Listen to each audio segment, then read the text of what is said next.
Welcome to the Health Fix podcast, where health junkies get their weekly fix of tips, tools, and techniques to have limitless energy, sharp minds, and fit physiques for life. And Dr. Pam has a story of her own that she'll get into on the podcast, but she has a TED Talk that talks all about it, and she's won awards for it.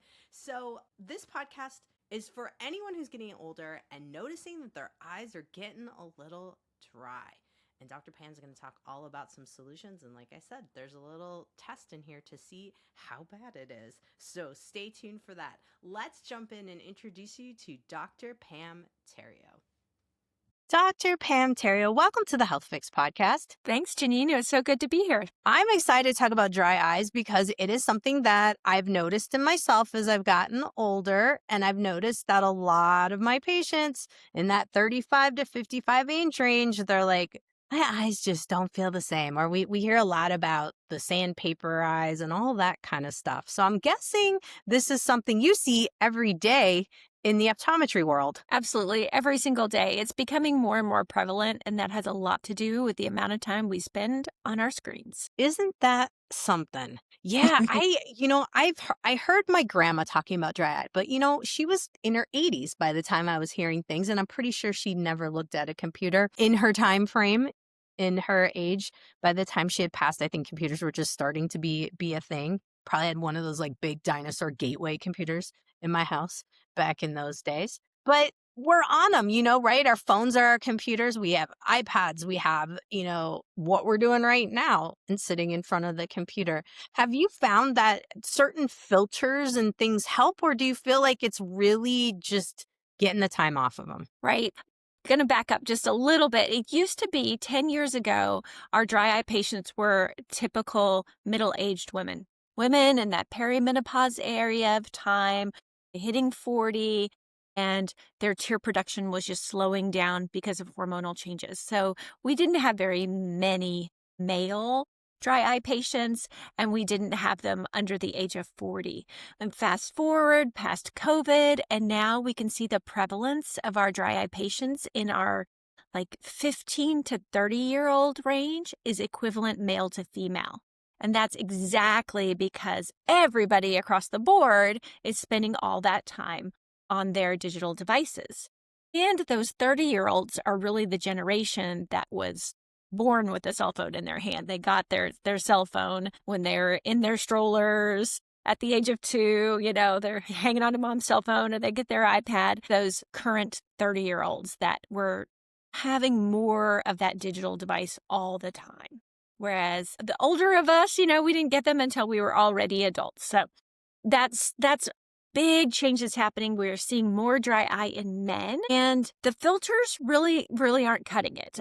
We can talk about different layers of light. If we're talking about yellow light to block the blue or red light at nighttime, even using these filters, it's not affecting the dryness of our eyes. And that's specifically because we need to blink our eyes while we are moving throughout our day. And if you and I were sitting across the table from each other, sipping a cup of tea, drinking some water, and having a conversation, we would blink about 20 times a minute. In this screen world that we're living in, I'm curious to see how you're reacting to me. And so I'm staring at you in the screen.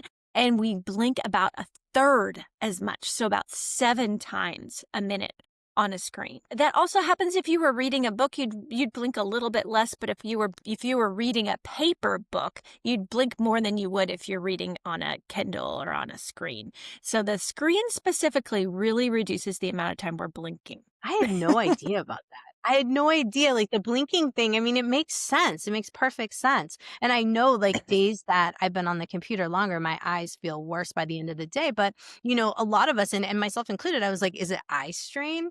Maybe, but I didn't think about the blinking. Right. So some of it could be eye strain because our eyes really weren't meant to focus up close all day long. We were designed to be hunters and gatherers and be outdoors in the fields. And so our vision, the least resistance of being able to see is looking far away. That's how our eyes focus the easiest, the best, the least amount of energy and input is seeing far away. When we focus up close, our eyes have to come together to point at the same thing at the same time. and they have to focus. The lens inside of our eye changes so that we can see up close. So two things have to happen energetically. And then, as I said, we just tend to blink less often, which is coating the front surface of our eyes with lubricants, our lubricating tears to keep that mucous membrane moist and ready to see. So of course you got something kind of churning in my head about the lubricating component going on and the tears. I think a lot of people, they will think, okay, I have dry eyes. I just put the artificial tears in. I'm good to go. Sometimes, as I mentioned, like fatty acids, we'll think, okay, we need to increase that. Is there like an exercise we can do too, if say we do have to be on the computer for work, that we can like blink in between, or we can help like with the production naturally so we don't have to supplement in? Right. So artificial tears have that moniker that it's a tear. There's really only like four components in a good artificial tear, right? It lubricates and just kind of adds some moisture to the eye. But our natural tears have 2,000 components. So they have anti-inflammatories, growth factors, things that are going to help fight infection. So our natural tears have no comparison to the artificial ones that we're dumping in. So that's number one. Can add some lubricating drops to your eyes to give yourself that moisture. They may help. They usually don't last as long as we'd like them to, even the ones that have oil in the artificial tear. So the better idea then is to either support our bodies to make healthy tears, number one, and number two, to blink our eyes on purpose with regularity to lubricate the front of our eye. It's going to close the eye, right? And then our tears spread out from our eyelids across the front surface of our eye. But some oil expresses from our eyelids as they come together. Just a little bit of oil comes out, spreads across the front surface of our eye, and protects our tears from dehydrating into the air. And so doing some timed blinking or on a schedule, okay, I'm going to finish this one document and then I'm going to close my eyes for a few seconds. I'm going to squeeze them hard, get those oils to come out, do 3 or 4 of those in a row, and then I'm going to get back to work again. So really being mindful of taking those breaks. And there's some apps that you could add to your computer or your cell phone that could be a reminder. But saying it to yourself, okay, I'm going to finish this one thing and then I'm going to blink, or I'm going to read this paragraph. I'm going to blink 3 times. I'm going to go back and read the next paragraph. Things like that could really make a better difference than just hydrating with artificial tears. I love it. I love it when it's free, of course, right? Love it when we can use our own natural resources. So now, of course, I'm like, I'm going to blink and I'm going to keep myself blinking. I wonder if it's also why I've noticed when folks who have really dry eyes, it's like their body's trying to blink more. Is the body naturally prone to try to overcome the dry eye by triggering a blinking reflex? Absolutely. So when our eyes dry out, our vision will get fuzzy. And so automatically you'll blink the eyes to try to refresh the tear film, get a new coating over the front surface of the eyes. It's also irritating. So you might feel that stinging and burning starting to set in, and you'll start to blink to try and clear that. And sometimes it works. Sometimes you do it too many times and there's just not enough reservoir reserve there to clear the vision and coat the front surface of the eyes. Oh my goodness. Yeah, it's one of those things that it's been a phenomenon in my office where, we'll try a supplement that has the fatty acids, we'll have something with antioxidants, we'll try those kind of things, but I never knew that you could just blink more and hold the eyes and do that to help promote the lubric, like 2000. I'm like still blown away that there's over 2,000 things in your eye drop, like your actual Your eye. natural tears. Yeah, your natural tears. They are perfectly balanced to keep our eyes healthy. So they bring all those anti-inflammatories to the front surface. They fight infection. They hydrate and heal. So our natural tears are really the way to go. And by giving your body the building blocks of those healthy tears, like using an omega-3 fatty acid supplement, can support those healthy tear production. Keeping our patients hydrated. I know you talk a lot about hydration and getting enough water into our bodies. If we don't have any water, we can't make tears, as even with those 2,000 components, tears are still 70 to 80% liquid. So we really need to make sure we're well hydrated enough. And the omega-3s will support that oily layer that'll coat the tears and keep it from dehydrating into the air. The main driver of dry eye disease is inflammation. And so as you're detoxing, you're decreasing levels of inflammation in the body, which could really improve not only the amount of tears that you're creating, but the quality of those tears.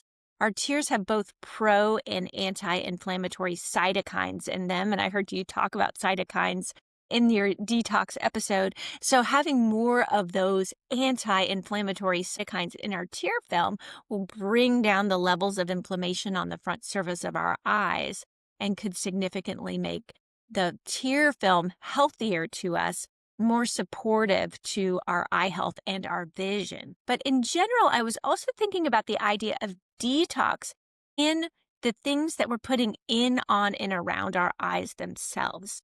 So if we Mhm. take this time in January to kind of go through the things that we're using on our faces and in our eyes, we can remove toxins from those products. So the first thing that I can think of would be artificial tears. So we were just talking about that. You're sitting in front of your digital device and you want to add some moisture to it. What about our artificial tears? Are you using one that's in a bottle and is preserved? Then you're putting a toxin in your eye every time you add the artificial tear, right? Yeah, that makes sense. So, what do you have like a favorite artificial tear? Is there one that's not toxic? So there's a ton of them that are preservative free these days.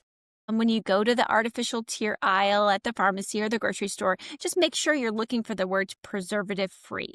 It used to be that they came in little individual vials. You broke the top off and used the tear in the vial. But now they've gotten a little bit more fancy with their packaging, and you can get a bottle of preservative free and a new multiple dispense bottle, but it's still no preservatives in it. So just make sure you're checking the label. Okay. Now, you had mentioned other things that go around the eyes, like makeup and those kind of things. How would those cause dry eyes? And do explain, because I think a lot of people might be thinking, I know that I personally use different types of eyeliners that just flared up my eyes. And same thing with some of the mascaras, too. Absolutely. The toxins that are in our makeup are just astronomical. If we lived in Europe, the European Union bans like 1,300 different ingredients from their personal care items. But here in the US, the the laws are not as strict. About 3 years ago, we only had 13 3 ingredients that were banned from our personal care products. And in 2024, there came out with the Modernization of Cosmetics Reform Act, MOCRA. It was presented in 2024. And so they're starting to tighten down on the ingredients that can be included in our makeup. Makeup, especially as women. We've been wearing eye makeup probably since we were teenagers. We're putting it on maybe first thing in the morning before we get to the office. We're taking it off the last of the day as we're getting into the shower or into bed. So you're wearing that makeup for 14, 16 hours a day for 5, 7 days a week for decades upon decades. So having toxic ingredients in our cosmetics doesn't make a difference between what you wore on New Year's Eve and the next morning. But it's this year after year after year of putting the same old mascara on that is filled with parabens or phthalates or a toxic preservative and leaving it on your eyes for 14 to 16 hours a day. I have prepared for your audience a makeup remover list, and at the bottom of the makeup list, I have a whole list of my favorite cosmetic products, mascaras, eyeliners, and eyeshadows that are toxin free and safe to use for sensitive eyes. So we'll link that in the show notes so that everyone can download that guide. I give it out to all of my patients to make sure, number one, if we're putting makeup on our faces, we've got to remove it before we go to bed. So many reasons for that. But as well as nice brands that are going to help our eyes feel more comfortable throughout the day and not give you that stinging and burning. It's so wild to think, I look at it and I've heard from some of my patients, but also I notice it in myself that even just certain like makeup remover wipes or even certain scents, like if they're synthetic, like say there's a diffuser by me or something like that, I will also notice that even that seems to affect my eye. Does Triggering that existing and go burn. along with the dry eye component too? Absolutely. The problem with makeup remover wipes in general, when they're packaged in those plastic, like a baby wipe, multiple in the same container, those are preserved with alcohol. Alcohol! And now you're talking about rubbing alcohol right on the front surface of your eye. It's horrible. So, in my makeup remover list, I have some that are individually packaged and they don't contain alcohol. So, if you love having those makeup remover wipes on the go, That makes sense. I do have one in there. But scents and fragrances are also very toxic to the ocular surface, even if it's a natural scent. Even, putting some lavender in there could be irritating to the eyes, depending on how sensitive patients are or what the percentage of that scent is in the packaging. But in general, fragrances can be irritating. Oh my goodness. I absolutely have found that myself. And I love talking about it on the podcast because I think a lot of folks wear some strong scents or they have like Febreze in their home. They still have the like plugins and all those different things. And I just can't help but think that the eyes having mucosal tissue, I mean, it's just it's sensitive. It's really sensitive. Sensitive. Yes, you're exactly right. And everyone's obsessed these days with not only us smelling good, but our home smelling good and smelling clean. And so everywhere you go, there's someone's burning a candle or having one of those plug-ins. And so everything is scented.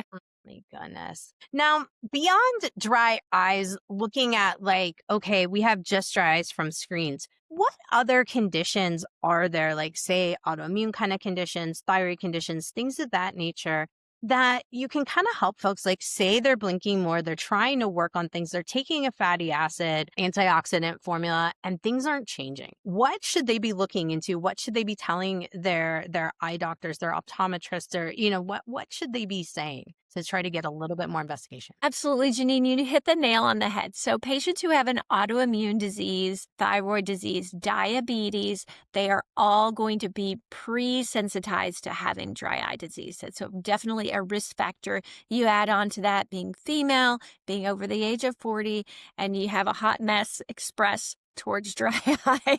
Unfortunately. And, then we're spending our day in front of our computer. So when you look at dry eye, we can look at so many things that we can change to help our environments. We can add a humidifier at our desk and we can blink more. We can use some artificial tears, support with some omega-3 fatty acids. But if that is not working and you have one of these additional risk factors, like a health problem, autoimmune disease, diabetes, thyroid disease, those are also, even someone with allergies, taking an oral antihistamine on a regular basis will decrease your tear production very quickly. So if that is you, please see your eye care provider, see your local eye care provider and let them know, hey, I have these symptoms. My eyes sting and burn. They're red. They're sensitive to scents and makeups and things that are around my eyes. And I have to use a digital device to do my job, and so that the doctor can prescribe, number one, a prescription medication. We have immunomodulators that can help reduce the inflammation in the eyes. I find that these are very key with my autoimmune patients having a prescription drug on board because they have a systemic disease that needs more support, and letting the doctor know, I have an autoimmune disease. I take an antihistamine on a regular basis. I drink 20 cups of coffee a day and I am dehydrated. You just have to be honest with your healthcare practitioners, right? If you know that you're not drinking enough water, let them know. There's tons of things that we can suggest and advise, but if you don't tell us what you're really doing behind the scenes, it's harder to know. It's so true. It's so true. I mean, we just have to. And yeah, that's why I'm here. I'm hoping to make, medicine a little more approachable when it comes to looking at what's going on with our bodies. Now, of course, you have a TEDx talk. You talk all about your personal experience. And I would love for you to share a little bit with folks because you mentioned about red eyes and dry red eyes. A lot of folks will come into my office and they see it as two separate things. And I would love for you to kind of bring that full circle for folks because unfortunately, I have sometimes a hard time convincing folks that your red eyes are actually a dry eye situation. And in many cases, I mean, sure, there's some caveats, and I'm going to let you explain since this is your specialty, not mine. But please tell us a little bit more about your journey and how you had the red eyes, dry eyes, the whole thing, and kind of help us to like folks to really see like, oh wait, maybe my red eyes are dry eyes. All right, so let's start with something super simple. Let's say I took my thumb right here and I smashed it with a hammer. My thumb would then be red, right? So my thumb would be inflamed. So redness equals inflammation. If we think about any other part of our body, if our elbow was inflamed, it would be red and puffy, right? If our cheek, we had a dental procedure and our cheek were inflamed, it would be red and puffy. So it's the same thing with our eyes. It's just that we're thinking that the redness is something different other than inflammation because we're not correlating that quite as readily. Maybe because the symptoms don't line up, but redness equals inflammation. We can just kind of lay that as the groundwork. So my own personal story kind of happened when I was a lot younger, in my 20s, and I was a contact lens wearer.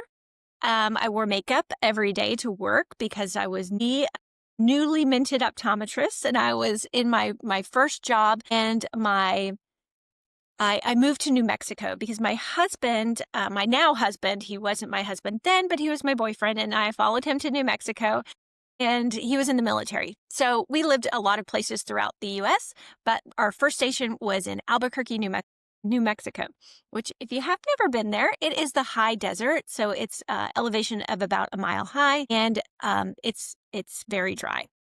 So when I moved there, it was just the perfect storm of new environment, new job where my eyes were doing new things, spending more time on the computer, spending more time behind the microscope, which we may blink even less when we're behind the microscope than we do on a digital device. But Yeah.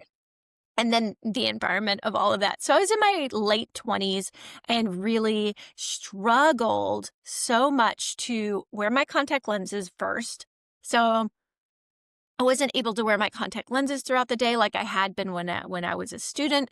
And then my eye makeup didn't want to stay on my face because my eyes were red and watery and irritated. I would start to cry my makeup off. So I went down the whole rabbit hole of let me try 15 different eye makeup removers and 7 different mascaras and all the different eyeshadows, and nothing felt better on my eyes, right? Because truly it was that my eyes themselves were inflamed and dry and needed to do a whole reboot. So it was at the beginning of my career, and I felt so hopeless that, here I was, finally made it through all of the school, and I'm a real doctor now. But I felt like I couldn't fix myself. Luckily, research has come a long way since then. And the way that we treat dry eyes is so much more thorough. We understand the causes a lot better. And there's so many more things that we can do. So over the past 20 years I've been in practice now 25 years, gathering all of that information, all of that experience, all of the thousands and thousands and thousands of patients that I've seen. But the impetus was trying to help myself so that I could see my own patients and not have tears running down my face and my vision blurring throughout the day. Goodness. Isn't that so It's common for us doctors? Like we get really interested in something because either ourselves or a loved one, it hits home for us, and then we end up diving deep. 100%. 100%. I'm definitely here because of multiple things, mom, and then, now here because of my own health and the whole perimenopause thing. And just, yeah, it's incredible. I wonder if there's something in the universe, right? Where it's meant to happen because that's like what we're here for, right? Like that's our journey. Exactly. My A calling. It hits us first, and then we've got to figure it out. And then spread the word so that everyone else can have an easier time at it. Because dry eye, it really is happening to so many patients around us. You know, you can talk to your girlfriends or your loved ones, and they will have these symptoms. Unfortunately, we play them off and say, oh, you know, my eyes are just bothering me today because, you know, I had that report I had to get done yesterday. I was on the computer nonstop. It was that's why they're bothering me, not knowing that it's really this snowball of, no, your eyes didn't make enough tears yesterday. They're causing inflammation on the front surface of your eye. And if we don't step in and stop that inflammatory cycle, they get more dry and they get more dry. And then it starts happening more and more often. And so recognizing those symptoms as a problem instead of it's just because I did this one thing is the point. Well, and what you're saying makes perfect sense because, the long-term results of dry eye that's not mitigated. Now I'm hearing folks getting plugs and different types of procedures done to try to counter the dry eyes. And so at what point do we kind of gauge between like, okay, maybe this has gone beyond what I can do for myself? And of course, in this podcast, I want everybody to try to do what you can, for yourself. But I do want to maybe put in a little bit of fear. I don't know. I don't like the word fear, but like a little bit of like warning that you could do the free things. And if the free things, time out or you're not doing them enough, then we end up with worse Right. case. So one thing that I did in my TED Talk, and if anyone wants to listen to the TED Talk, I fully support that. Please go and listen to it. But the test that I did during my TED Talk is something that anyone can do at any time, and this will give you a really kind of quick and dirty, am I in trouble or not with my dry eyes? So, Jannine, why don't we walk through it? It's a 10-second test. And so what I like people to do is just kind of get your eyes ready, kind of blink a couple of times. And then what I'm going to do is count to 10 for 10 seconds. We'll count to 10. And you're going to try not to blink. You're going to hold your Okay. eyes open and we'll see how many seconds you can get before you have to blink. And then I'll tell you the grading scale. Okay. So everyone's going to blink, blink, blink, and then hold your eyes open. 1, 2, 3, 4, 5, 6, 7, 9, 10. All right. What number did you make it to, Jannine? I think I made it to 9.5, maybe. Right? Did you start burning? At what number were you like stinging and burning? Instead of more of like a sting and burn, I felt like a twitch. I felt like my eyes wanted to twitch underneath. Gotcha. Yeah, I started feeling around 6 to 7 seconds. Mine were really stinging and burning. And by 8 seconds, I had to give up. So I had to blink. Now, I would say that if you made it to 8 seconds or more before you were stinging and burning, you're probably really mild.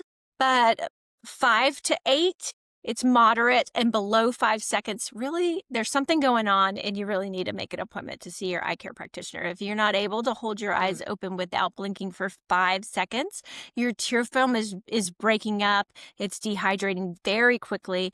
And it's time to step in and see a medical provider. That's a quick and dirty kind of easy test to do. Takes only 10 seconds. It'll just give you a gauge. Fun thing would be to like do it at the beginning of the day before you've started working on the computer and do it right before you take a lunch break and see, does that 4 hours on the computer, did that significantly make a difference in the quality of the tears on the front surface of my eyes? So I like that. I like the before and after check too.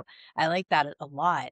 Now, what I kind of thought of, because eye twitching can be another thing that a lot of folks will sometimes attribute to dry eye, but also I've seen like I'm fatigued, my eyes are dry because I'm tired.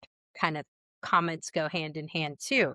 So I am super curious on the eye twitch component. Is it a deficiency of a mineral or is it more an eye strain thing? Like, what's your take on that? So an eye twitch is like any other muscle twitch. And when a patient comes in and is complaining of an eye twitch, and it's not related to stress or lack of sleep, that can also cause it. But in general, the treatment that I give my patients just first off is to increase electrolytes, magnesium, potassium. I'll have them eat some bananas, drink some Gatorade, get some more electrolytes into their system. And if that doesn't cure it, the funny thing about that blepharospasm is that it can be related to anemia. So if it continues and it doesn't go away, seeing a doctor about looking into anemia. And then the crazy thing is that it is curable with Botox injections. So if you have a spasm, and I've definitely seen it in the 25 years of practice, I've had probably 2 patients that just constantly spasm no matter Yeah. what they did all day long. Their eyes just blinking and blinking. You know, those poor patients, they need some Botox so that they can function more regularly. I think what's more common is, though, that we get run down and we'll get a twitch just for a shorter period of time, and increasing your electrolytes is an easy way to cure that. Sounds good. Sounds good. Yeah, that's one that I think maybe, when I look at how I was doing things, I was opening them really wide. I'm like, was I trying to counterbalance there by opening my eyes too wide? Can you cheat on this test? Did I try to cheat? That wasn't what was happening here. I think if you're realistic about, okay, are they stinging and burning when you're holding them open? Yeah. Do we need to like hold them open like deer in the headlights? Probably not, because that's not how you're looking at the computer with your eyes wide open. You're just looking. So, but noticing that stinging and burning is really better even than waiting for you not to blink. So Sense. That makes sense. It's funny. Now my eyes feel like they are actually stinging. you stretched them out. I'm highly suggestible, apparently. So funny. So funny. Yeah, I'm like feeling it now at the bottom. I'm like, maybe I tried to cheat too hard on the test. Goodness. You guys, if you cheated and you open your eyes too big, try it again. I like the before and after though. I like the before and after test though for the workday, because that seems like a real good assessment. So, okay, say you've got to be on the computer because that's your job. And you were talking about the blinking. What's your opinion if you get up and is it better to get up and walk away from the computer and do some of the blinking? Is it better to like I used to always hear trace the outline of the room? What other suggestions do you have for folks that maybe they need to get up from their desk and Right. do something else? So again, I'll put in a little plug. I do have a downloadable PDF that's going to walk you through like how to set up your workstation. So how close should your computer monitor be from you? Should you be able to touch it? Should you be right up on it? Where should it be placed on the desk? What font sizes? What colors? What brightness settings should we be using? So all of those things are in the downloadable PDF. So getting yourself set up. The next would be adding a humidifier. If you guys in Wisconsin, you've probably got the heater blaring because it's freezing cold outside. It is actually 75 degrees here in Louisiana, so we don't have the heater on. Welcome to January in the South. So So jealous. the humidifier, depending on your environment and depending on the time of year, it may be real important. And then, so if you download the handout, you can get yourself all set up. But what do we do when we take a break from work? Well, we pull out our phones, right? We grab our phones and then we go and we sit and we read our phone instead of being on our computer. So absolutely, I would like step away. You're going to take a break from work. You're going to just take a break for your eyes. So, get up from your desk, do a lap around the office, drink a whole glass of water, close your eyes. You could even, walk into the break room and warm up a microwave for your closed eyes for 5 minutes while you're having a break. So there's a ton of things that you could do to really rest the eyes, relax them, pop in your earbuds and just listen to an audiobook or a meditation for a few minutes and just detox from the work environment, right? Have that calming, meditate, close your eyes, those kinds of things. So I think there's a ton of things you could do to take a break, even when that is your job 8 hours a day. Mm. So good. So good. I was hoping you were going to say the phone thing. I was waiting for it. I was like, she's going to say it. She's going to say, you get off your computer and then you go right to your phone. Exactly. Oh my gosh. I think your resource for the digital devices is a really great option for folks, especially for educating kiddos on how far to be away from these things. And the brightness is something that I think maybe folks might not think about. Will you give us a little bit more detail as to why the brightness matters for the eyes. Right. So one thing that we want to do for our eyes is create contrast. So that's why we have a white piece of paper with black letters so that the contrast, it makes it easier for our eyes to read. But if we start turning up the brightness on that white paper, it actually decreases the contrast, and then it's going to just shrink your pupil down, irritate your eyes. That brightness coming off the screen can cause more glare from the items, around you. And so you're having to negotiate what's on the screen versus what's reflected from the screen. And so really ferreting out the best contrast for you and the best lighting in the room so that your eyes feel relaxed instead of stressed. Awesome. Now, of course, that being said about brightness, we've talked about, of course, dry eyes. I would love to know, like, what are your go-to things? Of course, we're going to be blinking, doing our blinking exercises. Sounds like probably some hydration with maybe electrolytes here. And then what other things would you be recommending if someone wants to keep their eyes as healthy as possible for as long as possible? So I recommend doing 4 simple steps throughout the day to keep your eyes healthy.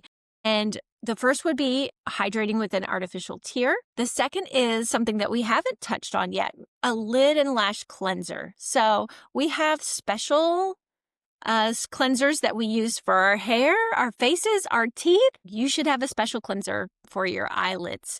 So for us women, once we remove our eye makeup at night, we remove the makeup, then we're going to follow it with a cleanse. So eyelid and lash cleansers come in many different varieties. There's a spray that's made of hypochlorous acid, which is naturally antiseptic. It's keeping the bacteria that live in around our lids and lashes, keeping that bacteria level down.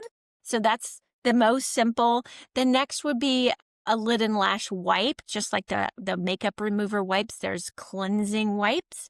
And then the third type is a foaming cleanser. And that's similar to like a foaming hand soap, but specifically designed to keep the oils of the eyes on board, not to strip those oils, but to cleanse the lids and getting rid of dirt, dust, debris, and pollen, and not get rid of all the oils. So it's really an eye-specific cleanser is my second go-to comment for keeping your eyes healthy. The third is that warm compress.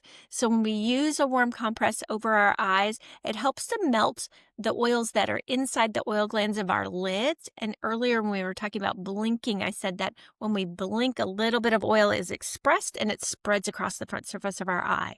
When we don't blink throughout the day because we're on our digital devices and our blinking rate has gone to a third of what it should be, the oils in those oil glands harden from them not being used as regularly. So when we heat up the oils in those oil glands with a warm compress, it helps to melt them so that they can come out across the front surface of our eye better. And then the fourth step is taking a nutraceutical to support your healthy tear production. And we mentioned it a couple of times, omega-3 fatty acids are really great nutritional support for our eyes. Another one that's newly on the market from Bausch& Lomb is called NutriTear. That support system has vitamin D, lutein, and zeaxanthin as an antioxidant, and it also has curcumin as an anti-inflammatory. And so that's another nutraceutical that patients could take to help bring down the inflammation in their eyes and support healthy tear production.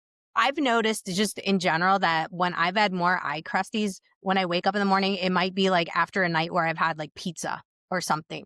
And so I'm questioning now, like, is that the more cytokines? Is that more an inflammation response? And I'm seeing it in my eyes. So I think absolutely. What's happening is that your tears are drying out and it's leaving behind the hard particulates that are in our tears. So could it be that there's more cytokines? Perhaps. I think there's also during allergy season when there's more inflammatory cytokines, patients will complain more about that crustiness in the corners. It's not necessarily a sign of infection. Infection would be more sticky and you're getting kind of a mucousy residue there in the corner. But that dried up residue really is what's left over of your tears when that 80% of water dehydrates what's left there. And inflammation is probably a big factor. Don't know precisely every component of the crust, but Absolutely. When there's more inflammation on your eyes, you get more crusties in the morning. Thank you for answering my very strange question. I always have to throw one or two in on folks, and that one's been one I've wondered my entire life. Like, I wonder if I'm getting more eye crusties because of what I ate or something. So, nevertheless, Dr. Pam Theriot, I've enjoyed our conversation. I know we've had a little bit of tech difficulties here, but I think folks are going to like this one because I've never talked about dry eyes before. I've never had anybody come on and give us a scoop like you. So we got to tell folks where they can find you, how they can get a hold of the PDFs. I know we'll have them here in our podcast notes here at drjkrauseND.com. And then if they want to connect with you, Instagram, Facebook, LinkedIn, give us a scoop on how they can find you. Absolutely. Well, thanks so much. My website is my name, Pam Theriot, which is spelled PamTheRiot.com. From there, you can download the 2 PDFs. The first one would be at PamTheRiot.com/remover. And the second one is for digital devices is PamTheriot.com/TEDx. And those are the 2 PDFs that we've been talking about. As far as socials, I'm on all of the socials. It's either Pam.Theriot or Pam Theriot on LinkedIn, TikTok, Facebook, Instagram, all the places you can find me there. I put out tips every single day, so there's always something new to talk about in eye care. It's an ever-evolving field, and so I try to keep my listeners on par with what's going on in the eye world. I hope to catch you all on social media. Good deal. Well, I definitely have checked you out. Definitely going to have folks make sure they follow you. Eye health is so important. It's something that we do tend to overlook until there's a problem, until there's a real problem. And dry eyes is definitely something that will get, a lot of good attention for folks. Once again, thank you so much for coming on. And guys, everything's going to be in the podcast notes at drjkrauseND.com. Jannine, thanks so much for having me. It was a pleasure to be here. My pleasure as well. Hey, health junkies, I'm asked all the time about what brands, from supplements to toothpaste to clothing, that I use. 90% of the items that are sent to me to test out do not pass my standards. You might be wondering, what are your standards? Well, I like companies that are small companies. They're still family owned, or at least owned by the original owners or someone from that group, to maintain the standards. Now, I also love a company with a great story of how the business came to be. I like things that are high quality, non-toxic, as well as transparency. Major big deals. Now, above all, I love things that work. So made in the US is definitely a major bonus. But while I have worked with a couple of different clothing companies over the years, I realized that these companies sometimes need support in other countries to get off the ground. And it's really important about how they treat their companies, sometimes more than being 100% made in the US. Nevertheless, I'm working on putting together a list of companies that I like their products and what they stand for, along with discounts for you to try them out. Full disclosure, I do make a little commission if you buy any of the items on the page, and this money goes back to helping me keep producing this podcast. If you're curious about a few of my favorite apparel companies for life's adventures, check out the website, thehealthpodcast.codexadx.me. That's the healthfixpodcast.codexadx.me. And if you decide to buy anything, tell them I sent you by entering the code HEALTHFIX. Altogether, one word. All right. Thank you so much for watching the podcast. You have a great day, whatever you're doing. Hey, fellow health junkie. Thanks for listening to the Health Fix podcast. If you enjoyed tuning in, please help support me to get the word out about the podcast. Subscribe, rate, and review, and just get that word out. Thanks again for listening.